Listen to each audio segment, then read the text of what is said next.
Hi, boys and girls, it's Mrs. Jaworski, and we are starting a brand new study. We are all done with buildings, but of course you can still look at buildings and talk about all the things you see with them. But now we're starting our ball study. And the very first book in our ball study is called The Little Red Hen. And this is Red Hen right here. She's like a big chicken. Let's see what this story is about.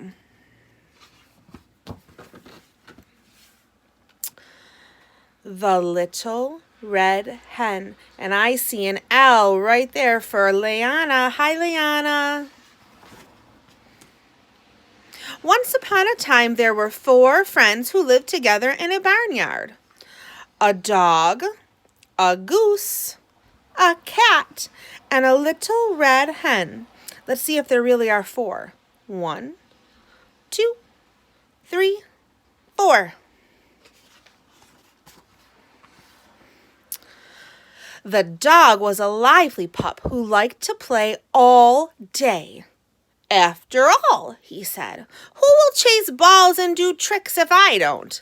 Oh, look, that looks like a baseball right there.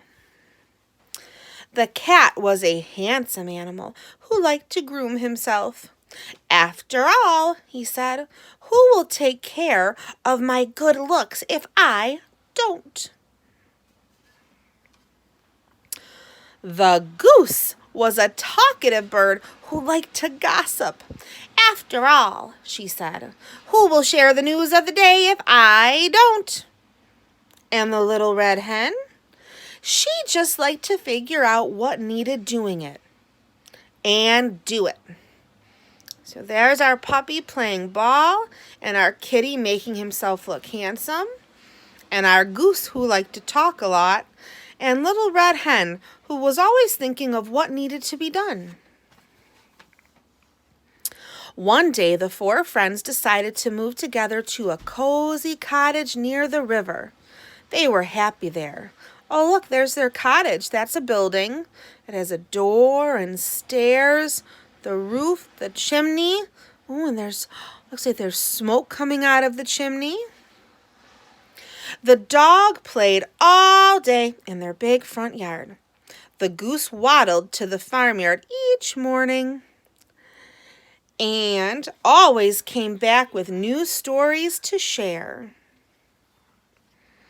Oh my goodness, look at this kitty. The cat washed himself on the sunny windowsill. And the little red hen? She cleaned the house, worked in the garden, cooked the food, and did whatever else needed doing. Oh my goodness. So little red hen is working. The cat's taking a nice bath. The dog is playing, and the goose is going to talk to her friends. I see some balls right on this page. Look at that. It's a round ball, and it's a big bubble. One afternoon, the little red hen swept out the shed and found a bag of wheat seeds. Excited, she brought the bag back to the cottage. Look what I found, she said. Oh my goodness, I see something else kind of shaped like a ball. It looks round, like a light, and it's a light bulb. Who will help me plant these seeds so that we can have wheat to bake some bread? Not I, said the dog. I have to play with my stick today. Not I, said the cat. I have to groom my fur today. Not I, said the goose. I have to talk to the cow today. She has news about the goat. Oh my goodness, no one's going to help little red hen, are they? All right, said the little red hen. Then I will plant the seeds myself. And she did. She hoed the ground. Look at that. I mean, she's getting the dirt ready so that she can put the seeds in them. And planted the seeds right down in the dirt. And watered them because our plants need water to grow. And she even pulled the weeds. That's something that you should be able to do soon outside at your houses. Now that spring is coming, there's going to be lots of yard work to do. You can probably help your family by pulling all the weeds out of the ground. Such a fine patch of wheat was growing in the tall sunlight. "The wheat is ready for harvest," said Little Red Hen. "Who will help me harvest it?" "Not I," said the dog. "I have to bury my bone." "Not I," said the cat. "I have to smooth my whiskers today." Oh my goodness, look. He's looking at himself in the mirror. "Not I," said the goose. "I have to visit the pig today. He says there's a scandal with the sheep." "All right," said Little Red Hen. "Then I'll harvest the wheat myself." And she did. She cut the wheat, then gathered and tied it up in bundles. She stacked outside. Oh my goodness, look. She's got all this wheat. Wheat is what we use to make cakes and breads and cookies and crackers and lots of yummy treats. "Now the wheat must be ground into flour," said the Little Red Hen. "Who will help me pull the wagon to the miller?" A miller is someone who turns the stalks of wheat and grinds it into flour. "Not I," said the dog. "Today's the day I chase rabbits." Look, he's thinking up in his head, doot, doot, doot. "I'm going to go chase bunny rabbits." "Not I," said the cat. "Today is the day I clean between my toes." "Not I," said the goose. "Today is the day the goat said he has a secret to tell me about the cow." "All right," said the Little Red Hen. "Then I'll pull the wagon myself." And she did. She cleaned the wagon and loaded the wheat and went to the miller's down the street. Here's Little Red Hen. She's going to drag it all the way down the hill and over to see the miller so that he can turn it into flour, which, again, that's what we use for cakes and cupcakes and breads and pasta and crackers and all those yummy things. The next morning, the Little Red Hen was ready to bake. "Who will help me make the dough?" she asked. "Not I," said the dog. "I'm busy chasing my tail." "Not I," said the goose. "The dust might make it hard for me to talk." "Not I," said the cat. "The flour would muss my clean fur." Can you believe this? No one is going to help Little Red Hen. "All right," sighed the Little Red Hen. "Then I'll make the dough myself." And she did. She gathered up eggs, milk, yeast, and flour, then mixed and kneaded for nearly an hour.